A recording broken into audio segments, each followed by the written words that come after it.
Madame la maire. Madame la maire, chers collègues, le Conseil de Paris a voté en septembre dernier, sur proposition du groupe écologiste de Paris et du groupe socialiste et apparenté, la création de la MIE sur le thème Paris, ville interculturelle, pratiques et politiques publiques. Ce sujet faisait consensus et venait en corollaire du statut de ville-monde de notre ville.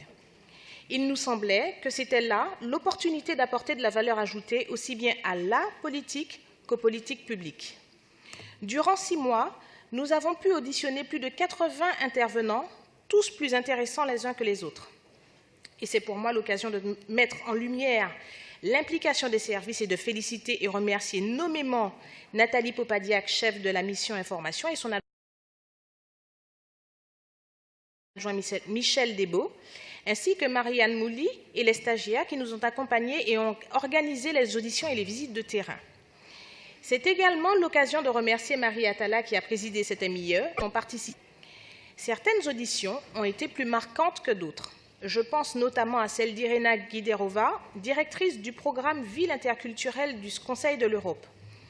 Une personnalité solaire proposant une vision de l'interculturalité que, je cite, « Les pouvoirs publics peuvent donc agir pour favoriser les interactions culturelles et les accompagner pour qu'elles produisent dans le respect mutuel et débouchent sur la vision d'un avenir partagé.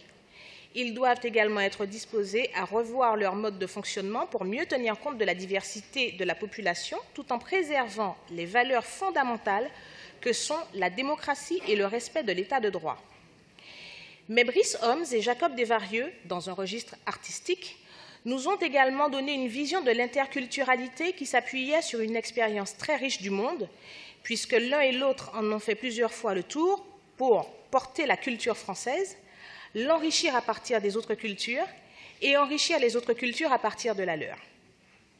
Malheureusement, nous avons vu aussi se profiler une forte politisation dans les choix d'un grand nombre d'intervenants, à notre grand regret. Ces choix étaient-ils orientés? La suite des événements l'a confirmé. Quand un intervenant entrait en dissonance inattendue, évidemment, avec le positionnement politique de la présidence, son intervention était minorée. Je prends l'exemple de l'intervention de Michel Vievorka qui dit, je cite, « J'étais du côté d'un multiculturalisme tempéré, mais je vois bien aujourd'hui que cette position est fragile, car quoi que l'on en dise, elle risque de figer les différences de culture. Elle risque de vouloir des interlocuteurs qui incarnent des différences. Il arrive un moment où l'on accepte cette représentation de la société et de la ville, où les difficultés commencent, parce que si j'ai reconnu un groupe, je dois bien lui donner les signes de la reconnaissance. » En filigrane, nous avons eu le sentiment que l'interculturalité devenait un prétexte à un contrôle du vote, ce qui pour nous n'est pas acceptable. Vous ne pouvez confisquer le point de vue des intervenants au bénéfice de la politique politicienne. Ce travail réalisé devait et doit toujours servir à créer de la valeur ajoutée sur notre socle commun et non s'y substituer.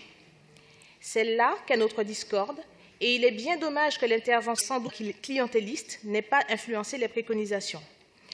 À ce titre, notre groupe a souhaité, pour la transparence et par honnêteté vis-à-vis du Conseil et des lecteurs, qu'il y ait un préambule stipulant nos divergences de vues.